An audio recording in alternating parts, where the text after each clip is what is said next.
Hello, hello, my friends, and welcome back to another episode of Elements of Success.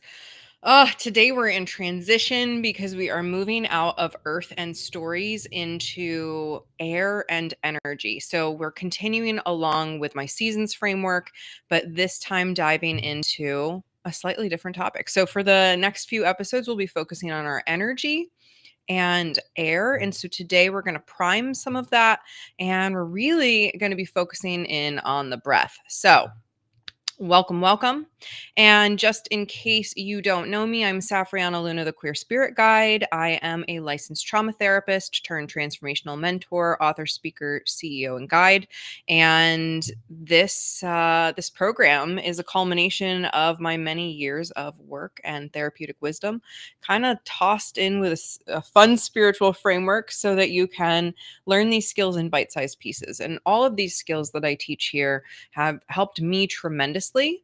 And again, one of my biggest focuses is on there's nothing that's one size fits all. So I really want you to look at what works for you and play with what feels authentic for you. So let's dive in by beginning looking back. So, in our Earth and Stories arc, we focused on how stories shape your reality and your identity.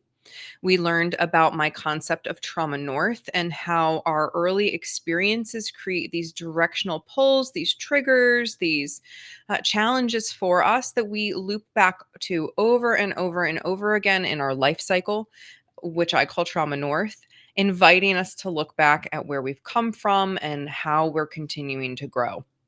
And then in episode 5, we talked about uprooting our limiting beliefs and how these limiting beliefs can disconnect us from our bodies. They can disconnect us from feeling authentically embodied in who we are. They can disconnect us from earth energy. And of course, our earth energy being embodied, heart centered, nurturing, sustainable, growing, all of that.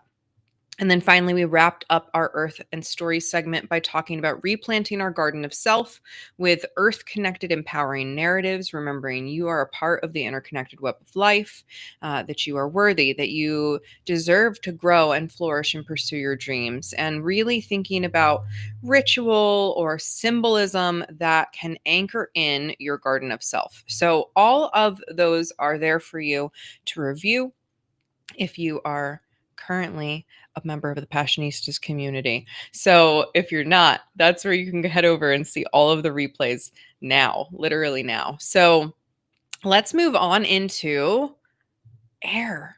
So we're talking now about air and life force energy.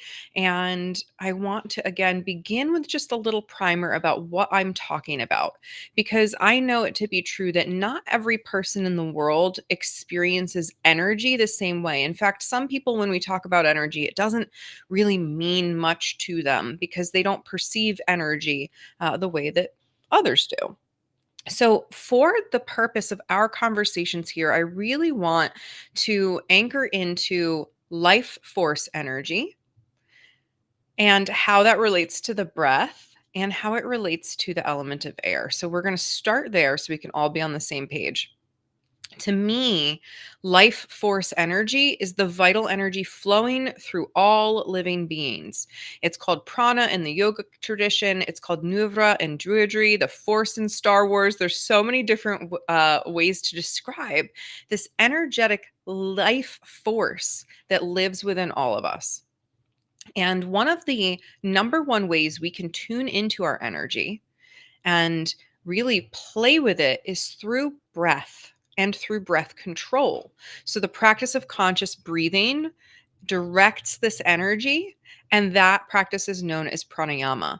So, air is really this vital force, this energy that animates our life and our story. If we don't breathe, we cease to exist. You have to have a breath to be alive. Therefore, it is truly this life giving and life affirming force. So I hope you can kind of see how they're intertwined here and why we are combining them in this section of the seasons framework.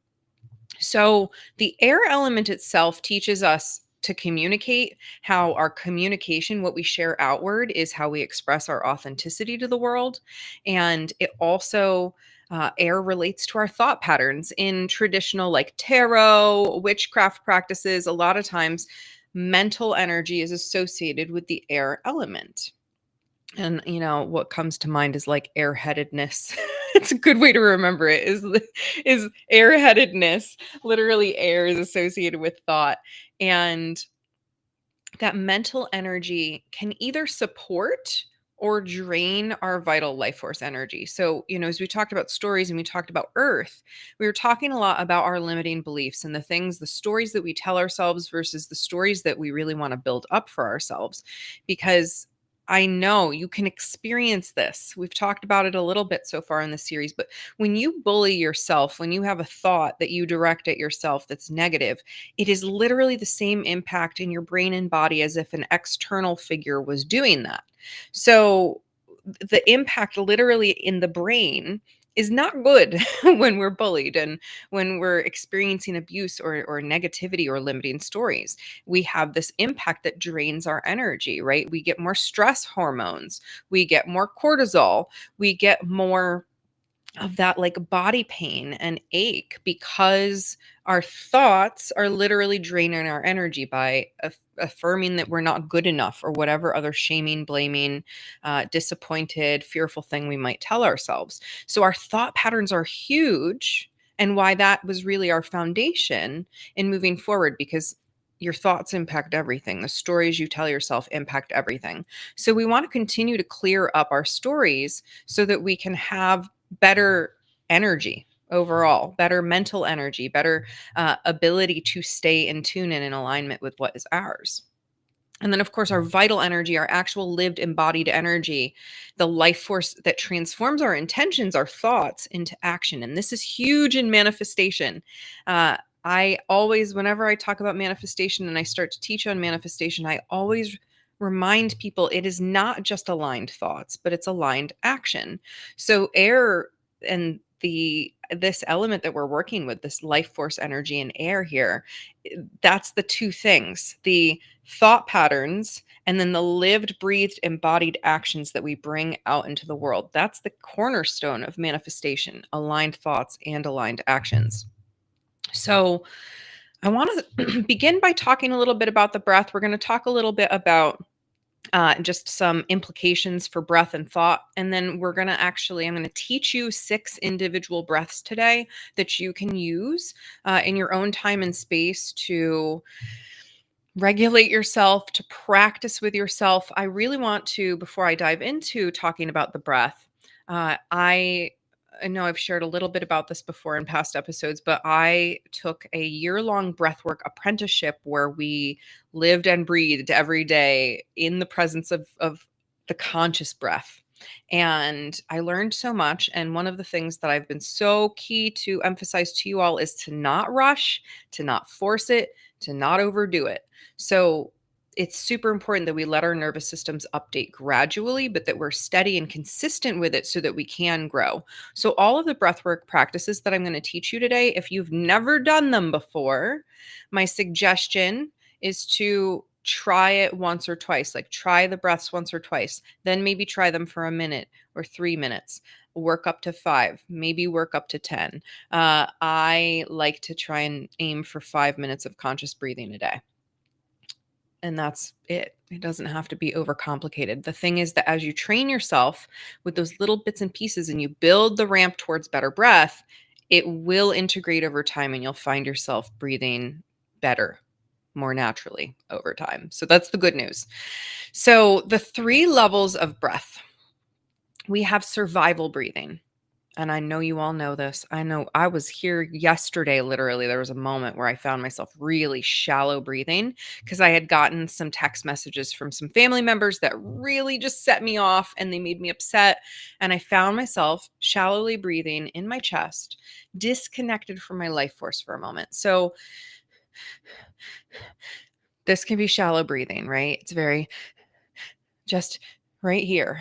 And this can be activated during fight, flight, and freeze responses. It can be a sign that we're feeling scattered, that we're anxious, we're overwhelmed. Gosh, even just breathing like that for a moment, I noticed my head got a little dizzy and I started to swirl a little. So many of us live in survival breathing. 24/7. We don't have that functional breathing back online yet because it hasn't been taught to us in our society, which just boggles my mind. So, if you find yourself in shallow breathing and you're having a stress response, the most important thing that you can do is try to slow your breath down a little bit and just see if you can lengthen your inhales and relax a little into that. Because if you are shallow breathing, you're hyperventilating, you're probably over breathing, which is creating actually more stress response in the body. To slow the heart rate down and come back down into the body, we want to slow that breath down. So, again, there's no shame in any of this. We find ourselves in and out of these things. But I didn't even know how to move on to functional breathing until I actually started to take mindfulness courses as a therapist. So, again, no shame, no blame, but noticing what is the breath teaching you. So, functional breathing is where we want to get on a day to day basis in our life.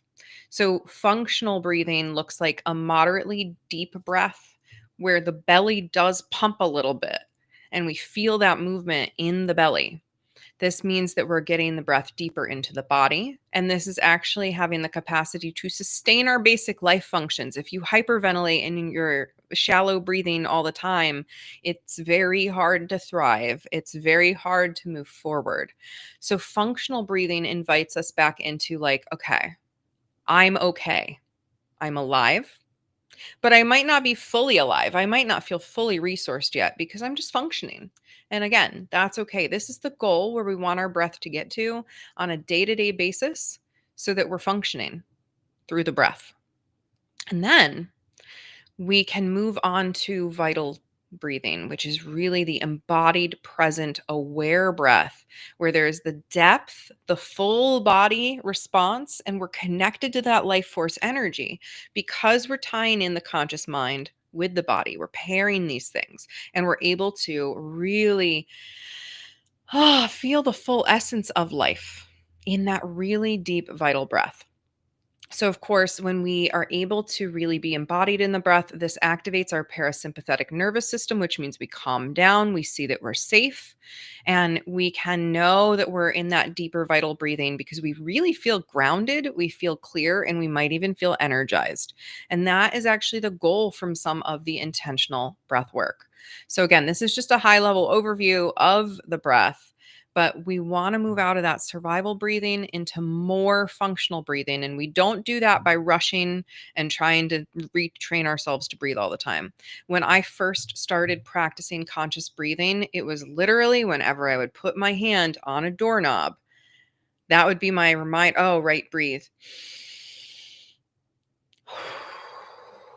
And I just do like 3 nice deep breaths, consciously following the inhale and the exhale all the way up, all the way down. And that began to invite in more functional breathing in my day to day life. So, again, slow but steady progress. So, let's go back to energy for a moment.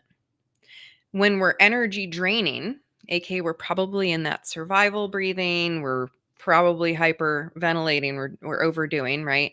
Energy draining patterns look like overthinking and mental loops.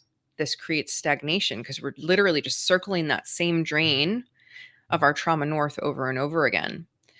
Complaining without taking action, this like disperses our life force energy. When we complain over and over and over again about the same things, we're looping in our head. But when we don't take that embodied action of, okay, well, what's the next empowered thing for me to do?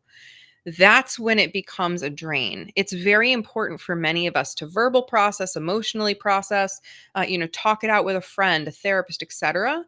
And some complaining can go a long way, right? To be able to be like, this is some bullshit. That's great. It's without taking action that gets us stuck. So just spinning the loop, that drains us. People pleasing. Oh my gosh, I could do episodes on episodes of people pleasing. It's not good for us. It literally leaks our life force. Yeah, there's so much coming in that I could say. It's a poisoning of who we really are. It is a literal draining of who we are because we're leaking authenticity. our authenticity is just being hemorrhaged because we're not acting in authenticity. If we're acting in people pleasing, we're constantly trying to communicate in a way to keep others safe or us safe because we think they're going to be upset. Uh, It's probably best we either have the hard conversation or we break the relationship if that's where we need to be to survive. And I know that's easier said than done. And there's all kinds of exacerbating factors that can keep us in these loops. But it's important to acknowledge that this literally hemorrhages our life force energy. It does not allow us to be filled up on who we are if we're literally pretending to be something we're not. And that goes right hand in hand with holding back our authentic expression, right?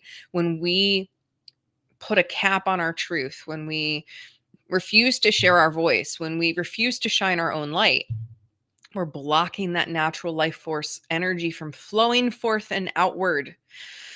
So we want to pivot these things. If we're in these patterns, we want to pivot towards energy supporting patterns. And that we're going to talk about the breath, because simply starting with the breath is a great energy supporting pattern, but also out in the world being in present moment awareness, because this concentrates our energy. If I am staying in the moment, I'm present, I'm aware what's in front of me, and I'm concentrating on it, my energy, my focus is going to go to that, and I'm going to have much better results because I'm present. Clear, honest communication channels our life force effectively. So the people pleasing drains it. When we're clear and we're honest, it actually gives us our life force energy back sometimes, or simply uses that life force energy in a way that's actually fueling us moving forward. Because clear, honest communication means that we can have clear, honest boundaries, and we can know if a relationship, a connection, a project, etc., is right for us. And that goes into expressing our needs and boundaries. This preserves our vital energy. So, for example, I just mentioned the other day I was in this shallow breathing because I had gotten a message from a family member, and it really upset me. The tone was like really kind of mean. And the text wasn't even at me. It was like a group family text, right? And I read it, and I'm in the shallow breathing and I'm really upset. And I had to kind of take a step back and not react and go, okay, well, what do I actually need in this? And what boundary do I need to have to preserve my energy in this case? And so it was reaching out to one of the family members individually and saying, like, this wasn't okay to me. And it didn't feel good to read it, even though it wasn't directed towards me. So, I can only imagine how the other people who it is directed towards are feeling. So when we say, no, not for me, I'm not doing that, that can preserve our vital energy. And I want to be so clear here. Expressing our needs and boundaries is different than avoiding things, right?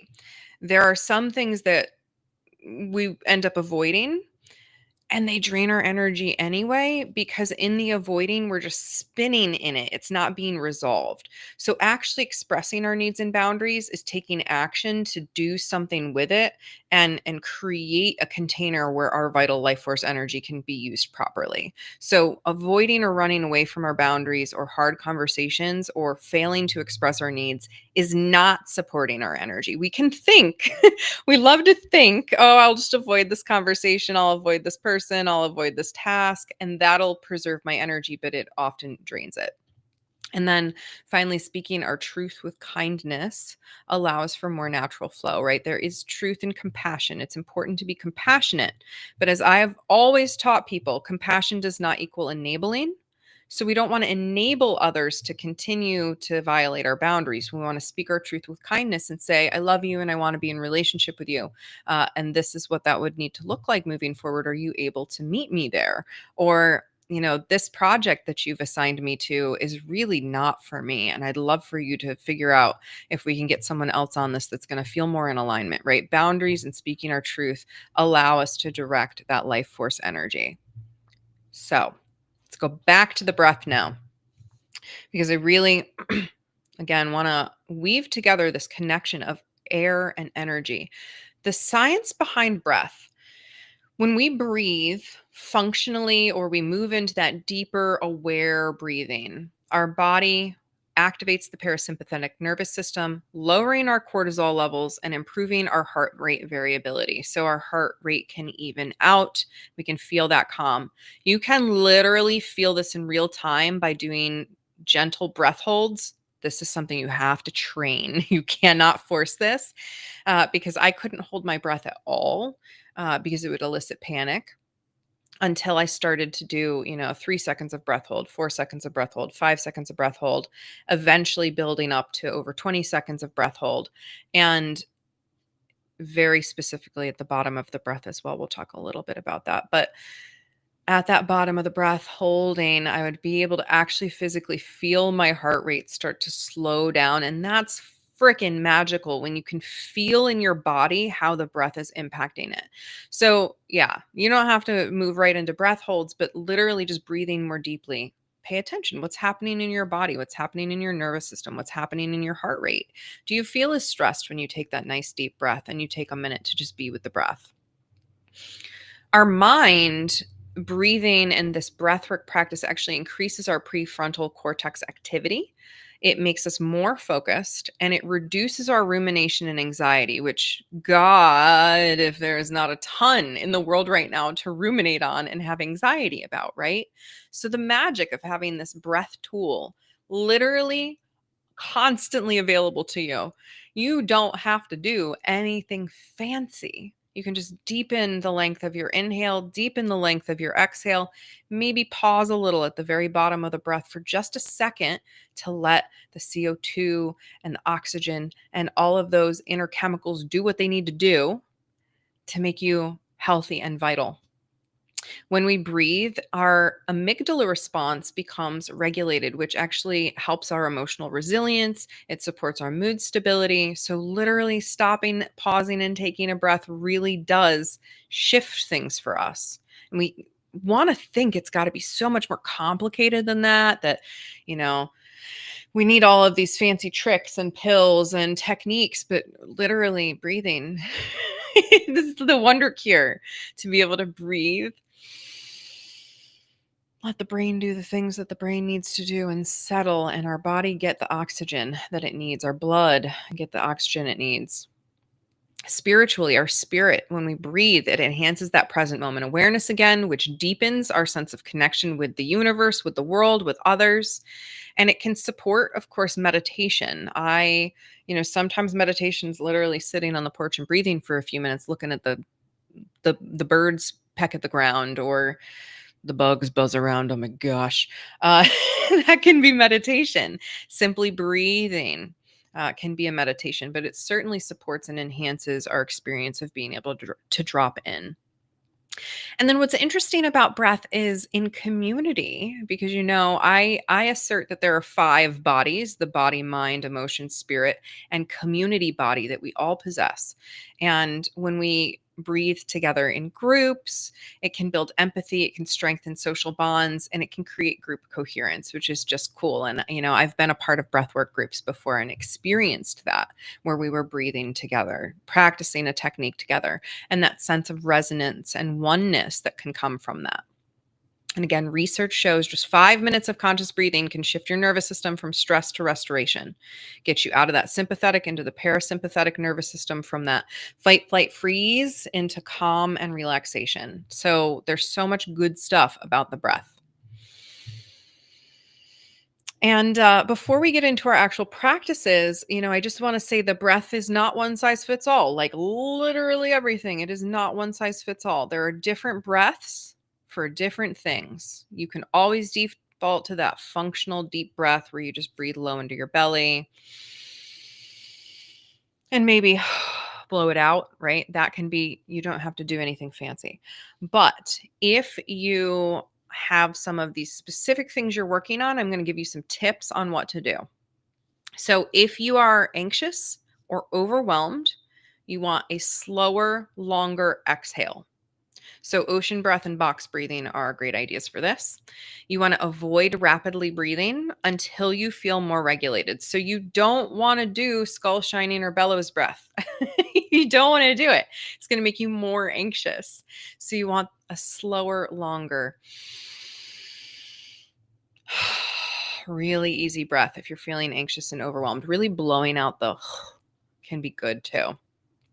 If you are low energy, low motivation, maybe you're experiencing some depression and you want to vitalize the energy and get yourself rejuvenated, you could try a breath like skull shining or bellows breath in the morning. I'm going to teach you these in just a moment. Or you could use grounding breaths in the evening to kind of bring yourself back down after you've given yourself energy. So you might want to practice with a couple different breaths if you're struggling with low energy to see how they feel, as supportive beginnings and ends to your day.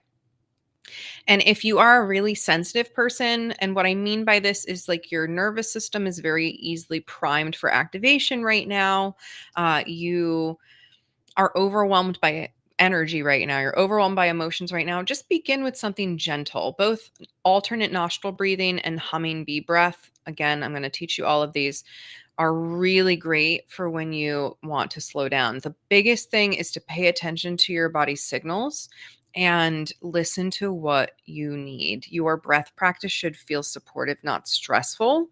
So trust your body's wisdom. All right, let's get into some breaths. So, this is one of my favorites, and you can follow along today if you want, right with me. You can also digest these and come back.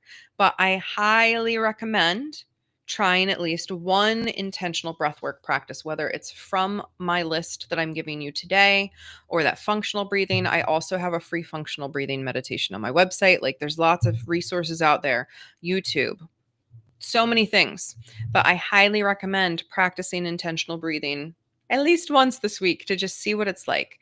This one is hard to get at first, but the results are magnificent. So if you can figure it out and get the flow down, it's just fantastic. I'm going to take my glasses off for a second here. So alternative nostril breathing is great for calming anxiety and balancing your nervous system. And what we do is we have our thumb, our little crab claw, and we're going to block one side of the nose, alternating. And I'm going to walk you through this and then we'll do a few together if you want to follow along. So your thumb, it says ring finger. It can be pointer finger. It can be literally whatever you want, but 2 fingers to switch back and forth. And you'll inhale through the left nostril. Exhale through the right. And then we inhale through the right, block, exhale through the left. We inhale through the left. We switch and we exhale right. So literally we're inhaling on one side, exhaling on the other, inhaling on that same side, exhaling on the other. So we're always switching at the exhale. That's how to master this. So I'm just going to do 3 rounds like this. And I'm going to start by blocking my right, breathing in left.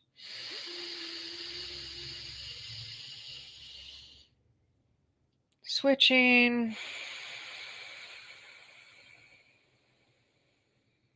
Inhaling.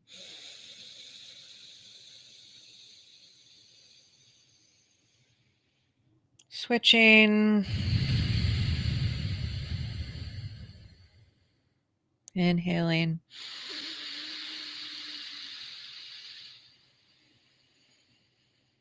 Switching.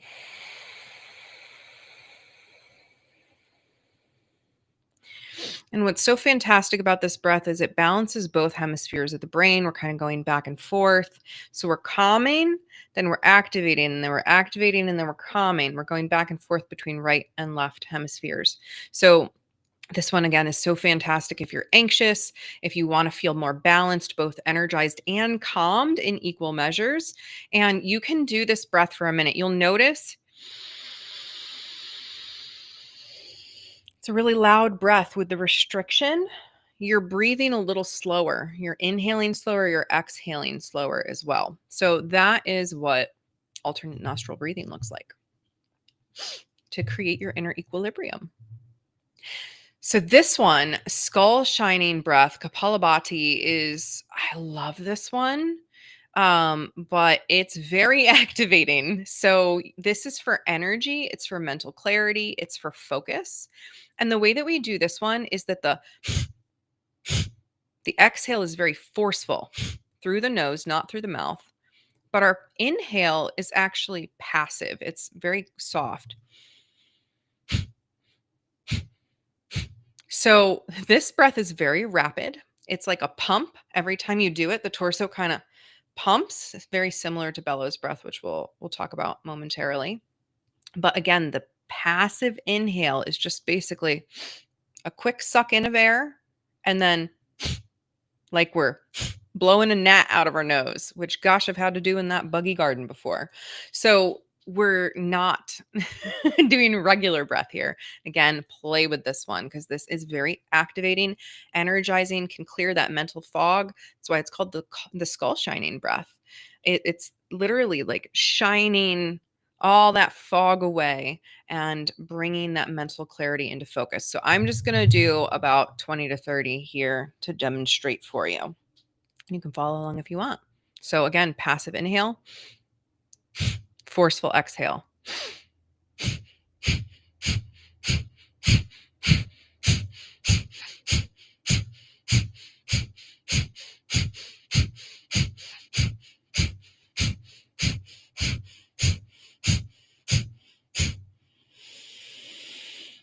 And we rest with normal breathing. It's so like, even as I just did that here, I could feel my heart rate begin to pick up a little, feel the energy beginning to move through my upper torso, even through my head. So, this is one that you can get really dizzy on really quick if you are not accustomed to doing different breath practices. So, start slow, try it out. Next, we have ocean breath or ujjayi breath. And I'm going to try to let you really hear this through the microphone. But this breath is for grounding, it's for focus, it's for calming. It can be a great breath before bed. It could be, again, if you're anxious, it's meant to create that internal calm. And if you're feeling really scattered, kind of bring you back. So, Ujjayi breath is also called lots of different things, but I like it as ocean breath because we're trying to kind of make a sound with the throat. In this breath, we breathe through the nose and we exhale through the nose, but our throat gets a little tight because we constrict the airflow in our throat. So you have to kind of find how you do this on your own, but you breathe in.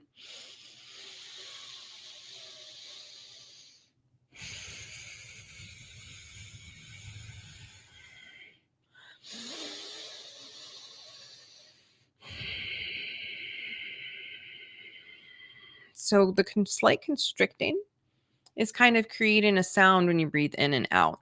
So the inhale and exhale can be of equal length. So 4 seconds in, 4 seconds out, 6 seconds in, 6 seconds out. It's however feels right for your body. I used to have to do much shorter breaths than I do now. I have deeper breath now because I've practiced it. So for this one, nothing more than that you're slowing it down by just slightly constricting the throat, which for me, I kind of stick my tongue to the roof of my mouth a little bit, which you could see I'm making a funny face because I am concentrating on feeling the air go down even as I'm constricting.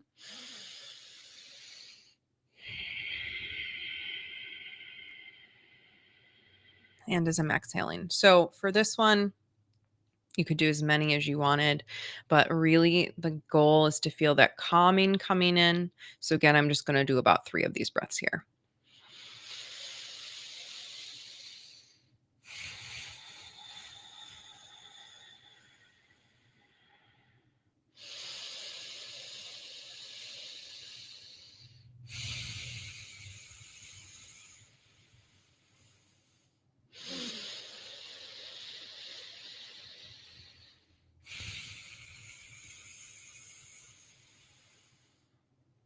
All right. So next, we have the humming bee breath. I love this one. Brahmari breath, I believe, is how that's said. Deep relaxation, anxiety relief, and even sleep preparation is what this breath is good for. And it's really fun because you get to shut out the world. So you plug your ears. You can plug your ears with your thumbs. I have to use my pointer fingers because I have daith piercings. And you close your eyes. You breathe in through your nose.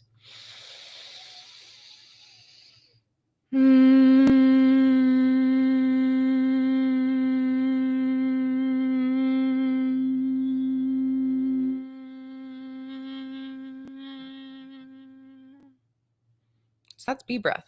You're literally humming your exhale and you create this vibration in your head. There's actually a really interesting process. I believe it's oxalic acid, and I'm not the best with the science terms, but there is literally something in the sciences that is activated when we do the humming bee breath. That's really only activated through this, or majorly activated through this, and it can be really good for the sinuses as well, and very stress relieving. So the humming bee breath is just like it's this perfect shut out the world. You feel the resonance in your head. You can kind of feel the energy in your head when you really do it. So I'm going to just do 2 or 3 more like this because I love this breath. So again, we inhale, plug our ears, we close our eyes, and we exhale with that hum.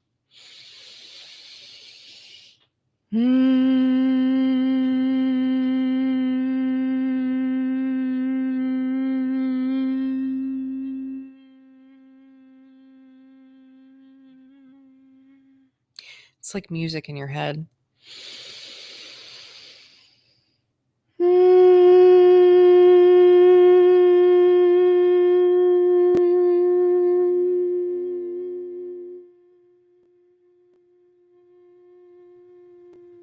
You can play with the tone. You can move the vibration up or down in the head.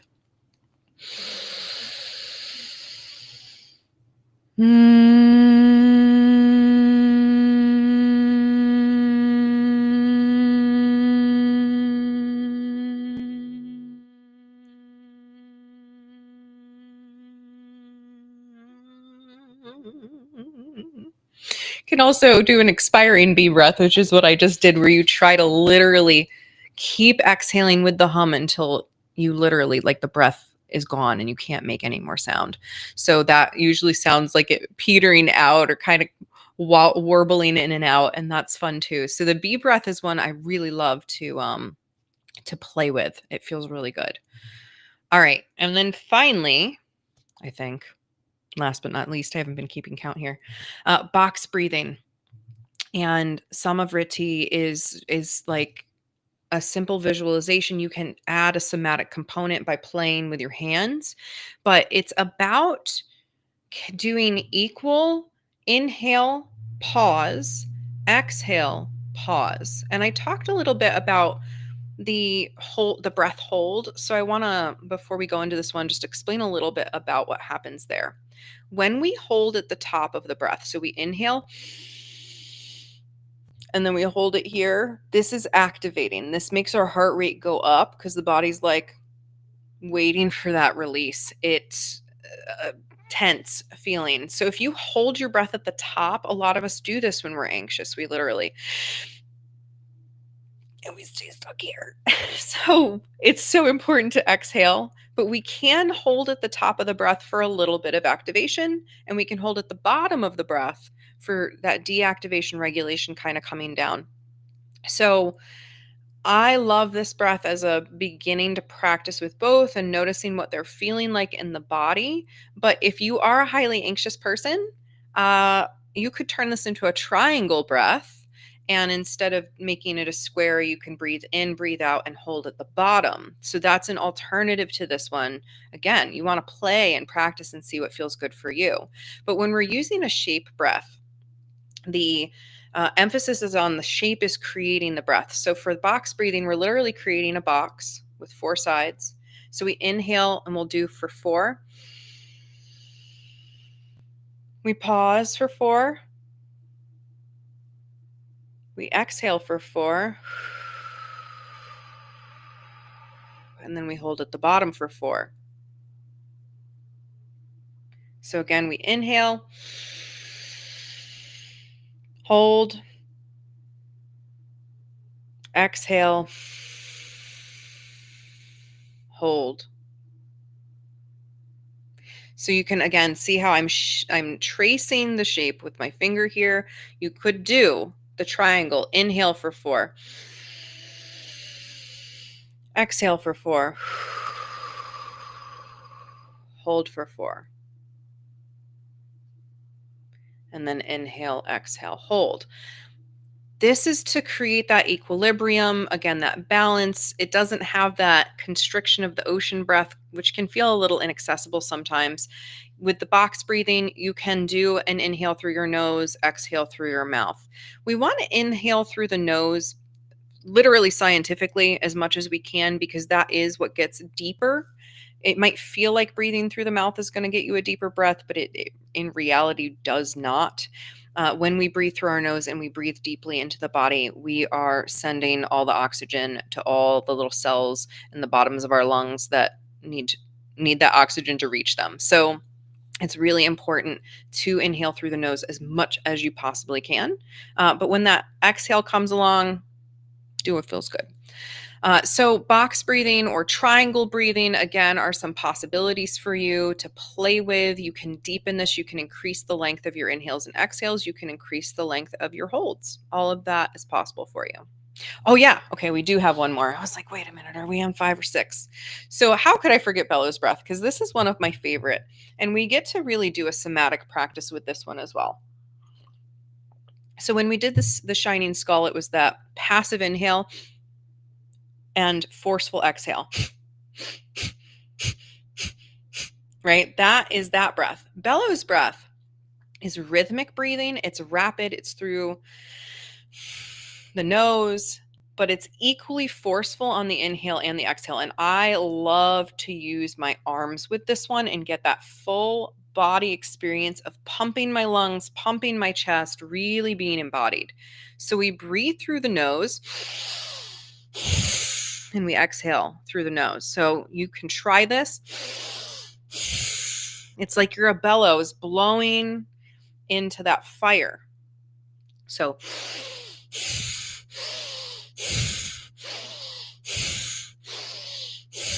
my stuffiness is really great today for making sure that the audio sounds are coming through on all of these breaths, by the way. I woke up and went, I'm teaching breathing today. Great. So the rapid, this rapid breathing, this bellows breath, Bastrika breath, it's so energizing. This can be great for those of you who struggle with that morning energy because you're really like calling in. You can get that physical pump going. I like this one a little bit more than that skull shining breath, personally, but everybody has their preferences. So again, listen to your body. But this is one of those breaths to build gradually because this is considered an advanced breath practice. You can, again, get a little dizzy from this one because of that forceful inhale and exhale and you're kind of temporarily hyperventilating with intention and with awareness in a way that activates the body intentionally. So this can build your internal energy, increase your vitality, and strengthen your respiratory system. And again, I'm just going to do another few rounds of this without talking if you want to follow along.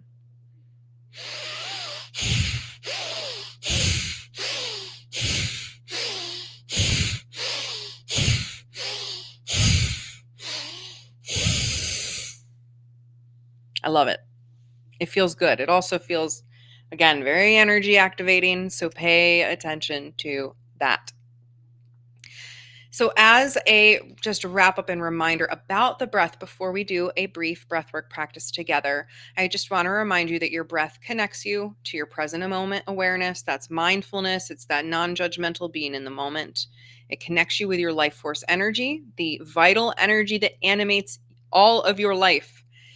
Your breath connects you to your authenticity, to your self-discovery through the act of being with your breathing.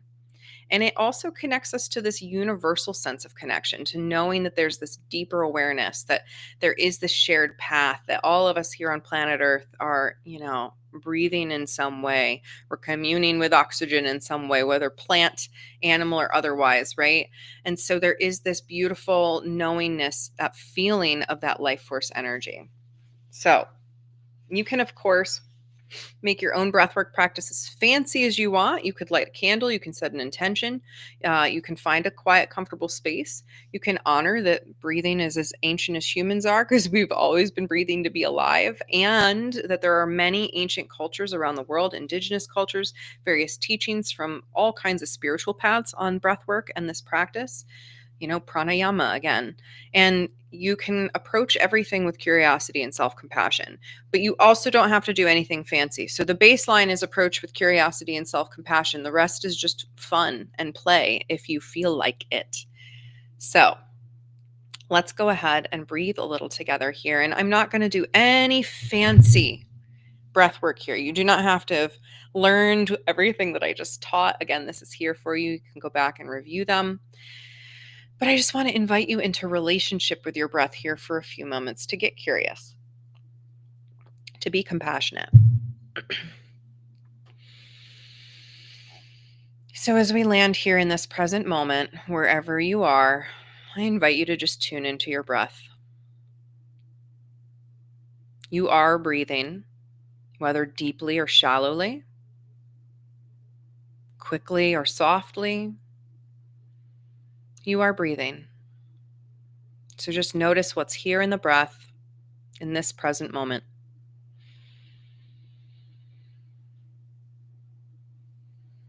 Maybe you get curious about the breath in a physical way here. Maybe you put a hand on your chest, a hand on your low belly if you can, and feel where the breath reaches to. Does it rise all the way into your chest? Does it sink all the way into your belly?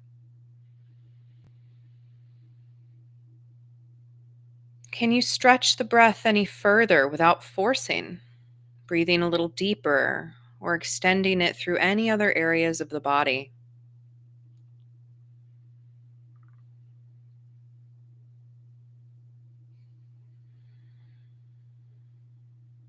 Feeling into the inhale, noticing that cool air as it streams through your nostrils on the inhale.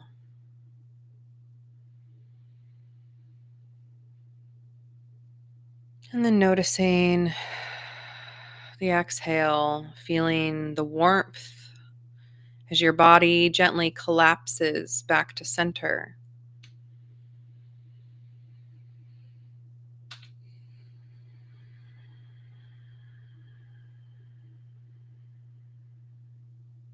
Just getting curious, playing. Do you enjoy the inhale or the exhale more? Does one feel more nourishing than the other? Do they feel equal?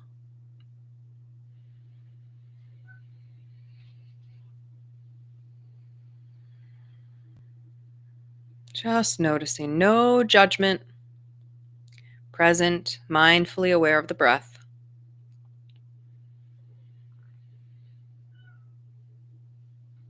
What would it be like to set the intention to become aware of your breath once or twice a day? Maybe even once or twice a week to start. What is your current relationship with your breathing like? Do you ever consciously notice it? Is it an afterthought? Do you only notice when you're hyperventilating? Just take stock. What is your relationship with breathing like right now?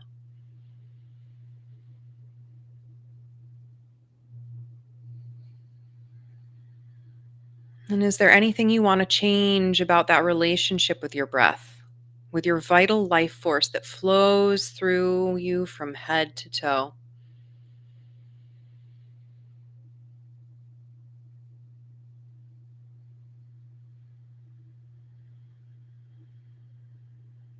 And with compassion, just releasing this practice here and now, going back to breathing without thinking about it, without noticing it.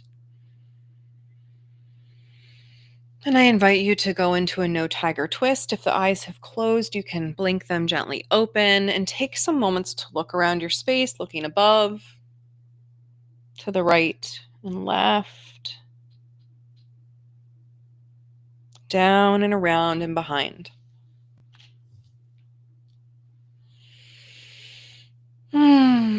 try pairing that no tiger twist with some breathing, and that is a surefire way to re-regulate your nervous system. I just really, I want to share, I want to emphasize that this is a practice. It takes time, but it's so worth it to emerge in new relationship with your body, with your breath, with your intention, with your energy, with your mindfulness. And I literally had no relationship with my breathing whatsoever until, again, I was actually already a licensed therapist. I'd studied mindfulness some, but I finally went out and got a professional training from the Mindfulness Center, and they started to talk about breath. I downloaded the Headspace app. I did, I think it was like 75 days straight of breathwork practice, and my relationship with my nervous system did a 180. I have complex PTSD, and I can say through this slow, deliberate, intentional practice of working with my breath, when I get startled, triggered, uh, knocked out, right, for whatever reason from my normal flow, the breath is now a tool I can anchor back into and have myself back in that parasympathetic, calmed nervous system state, usually within 30 seconds, if not 3 to 5 minutes. And that's tremendous as a person who has CPTSD and has survived trauma. So I want to give you that like hopeful story that through little practices, this can all begin to shift for you. If you're having a lot of nervous system activation, if you're feeling really anxious, the breath is a tool you constantly have access to.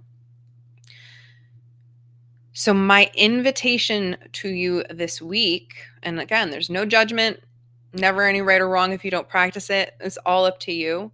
But I suggest a simple short breath practice, 1 to 5 minutes a day. Again, you could start with once a week, but maybe check into practice, go on YouTube, literally wherever, and practice a breathing technique for 1 to 5 minutes. So, again, if you're feeling anxious, you might do that box breath. You might do the alternate nostril breathing. You might do the bee breath and hum it out. You might do that ocean breath. If you're feeling really drained and like you want more energy in the morning, you might practice a minute of that bellows breathing or that skull shining breath and get a lot of energy activation going. But remember to listen to your body and tune into what's here and what your body is asking for. You don't have to make the breath fancy. It can literally be, I'm going to take a deep breath. I'm going to inhale through my nose and exhale through my mouth as slowly and deeply as I can. And that can be it. You could do that once or twice a day. And that is going to begin to shift this inner relationship. So just noticing how your energy feels before and after you intentionally connect with your breath. What situations, trigger that shallow breathing? So my getting that text message, really activated me momentarily, and I had to breathe and calm myself down. I literally, that the woo-saw with the hands and the like collecting yourself. I do that and breathe sometimes, like literally just collect myself after I've experienced that trigger. So it's okay. We're in this together. There's no right or wrong, but we can use these tools to come back. And then when do you most naturally breathe deeply and feel most alive and aligned in yourself? These are all great questions to ask. When I am sitting outside in nature, I have a tendency to breathe more deeply because I'm really enjoying like smelling all of the things that are outside, all of the scent of the soil and the flowers and whatever else is out there. Get curious. What makes you feel most alive? What allows you to breathe most deeply? And play with that. That's my invitation to you. So, as always, just a preview for what is ahead. Next, we're going to go into mapping your energy blueprint. We're going to talk about how you discover your own natural gifts, understand a little bit more about your energy types, energy centers in the body, and how to kind of begin to create your own personal energy blueprint. So, all of this and more on our next episode. As always, I just want to reemphasize if you have any questions, you have anything that you'd like to see taught in this program, of course, we have a curriculum, but it might be coming up and I might be able to let you know about that. Or you might have a fantastic question or idea that I realize I so need to teach on. So please do not hesitate to let me know if there's anything else you'd like me to share on. The best way, as always, to get in touch with me is guide@safriana.com. And that is where I can best see your questions, comments, concerns, etc. And as always, thank you to the Passionistas for allowing me to do this program. It's so exciting that we're already in our second arc and working through energy and air. And, we're going to keep going and unpacking these tools one tool at a time so that you can really embrace and embody the successful life that you want by your own design, fueled by your own vital life force energy. How incredible. So, I will be back next time to talk more about your energy blueprint. In the meantime, I love you. I see you. I believe in you, and I'm cheering you on. All right. All my love. Bye for now.